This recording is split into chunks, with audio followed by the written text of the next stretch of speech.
The Shadow in the Night Part 2. After Mark's brave sacrifice, Lisa, Jake and Sarah fled the house, their hearts racing as they jumped into the car. The night air was thick with terror, and as Lisa drove away, she could still hear the echoes of Mark's voice, resolute and defiant against the encroaching darkness. They called the police, but when the officers arrived, they found nothing. No sign of Mark and no evidence of the sinister family. The police left, skeptical of their claims, leaving Lisa feeling even more alone and haunted.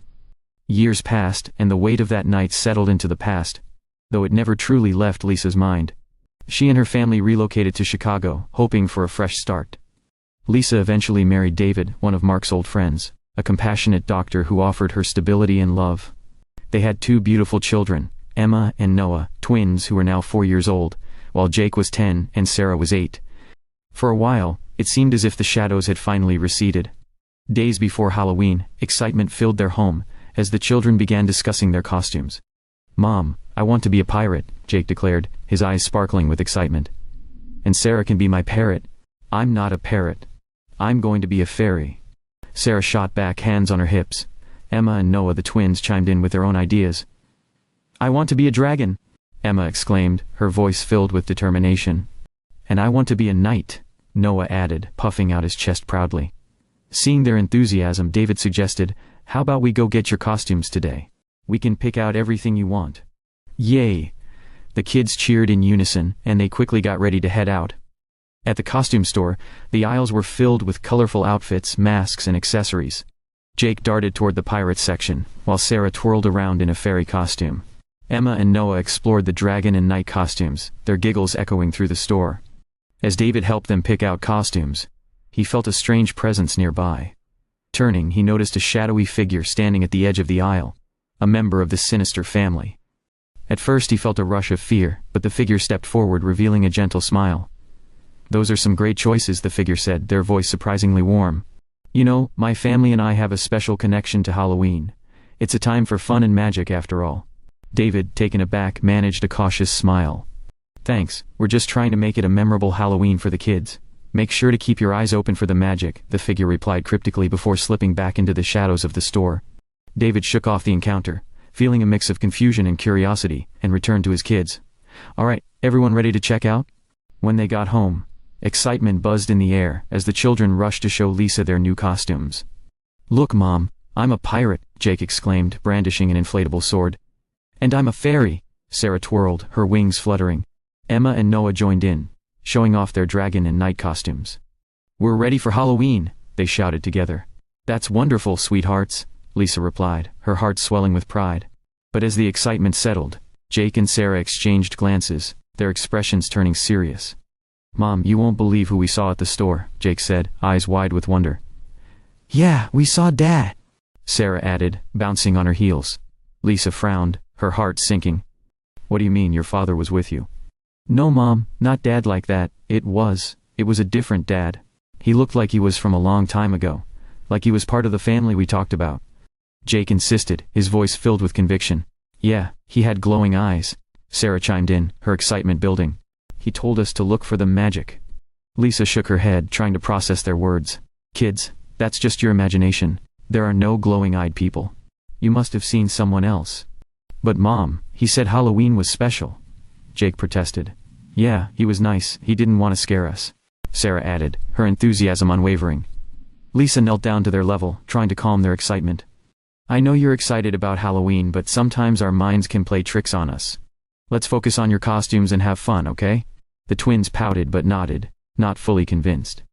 Jake exchanged a glance with Sarah, both of them silently agreeing that there was more to their encounter than their mother realized. As Halloween approached, a sense of dread settled over Lisa. The decorations of ghosts and ghouls adorned their neighborhood, but instead of joy, she felt a familiar sense of unease creeping back into her life. That evening, as darkness fell, and the neighborhood came alive with Halloween festivities, Lisa dressed the children warmly for trick-or-treating.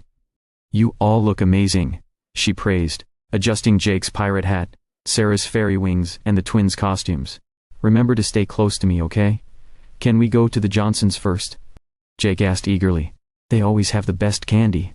"Sure, but let's stick together," Lisa replied, glancing around nervously as they stepped outside. The air felt charged, heavy with an unease she couldn't shake.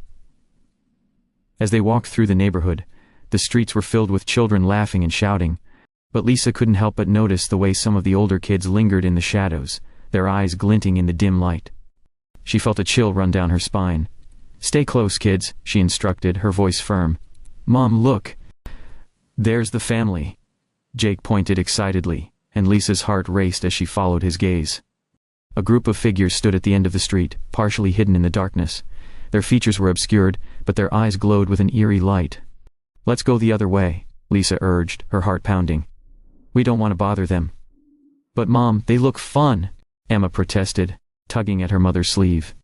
"Can we just say hi?" "No, we really should go," Lisa insisted, leading them away. Once they reached the Johnsons' house, Lisa tried to shake off her unease. The door swung open, and Mrs. Johnson smiled warmly, holding out a bowl of candy. "Happy Halloween! You all look fantastic." "Thank you," Sarah beamed, and Jake wasted no time filling his bag with treats. As they continued through the neighborhood, Lisa felt a growing sense of dread. The whispers began again, wrapping around her like a cold embrace. "They're coming for you, Lisa," a voice echoed from the shadows, chilling her to the bone. "Mommy, are you okay?" Noah asked, noticing her sudden stillness. "I'm fine, just a little tired," Lisa lied, forcing a smile. "Let's keep moving."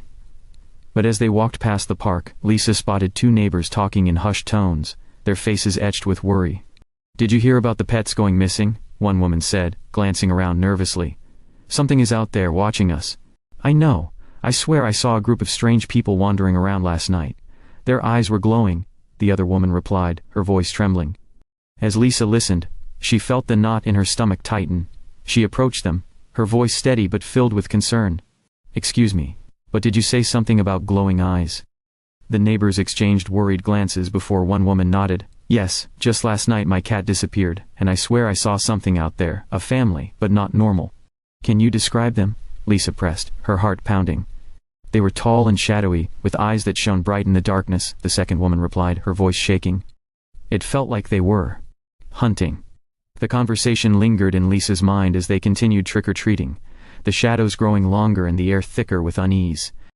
That night, after the children were asleep, Lisa sat with David, her mind racing.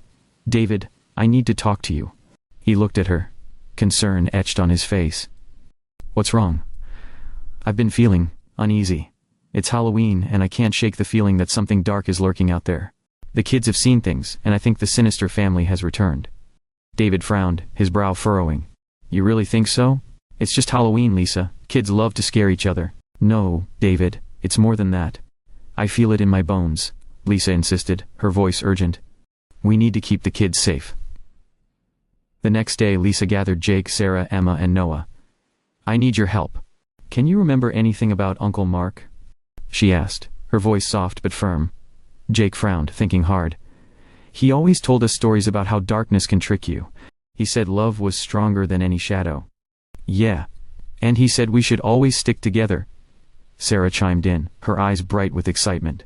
"Exactly," Lisa said, her heart swelling with hope. "If we can remember the love we had for him, maybe we can reach him." As the night deepened, the atmosphere in the house grew heavier. Lisa could feel something brewing, a dark presence lurking just beyond the edge of her awareness. The children had settled into bed after their eventful Halloween night, leaving Lisa and David alone in the dimly lit living room. Lisa sat on the couch, her hands trembling slightly as she sipped her tea, trying to calm her nerves. David noticed and sat beside her, wrapping an arm around her shoulders. "Lisa, you're still thinking about what happened earlier, aren't you?"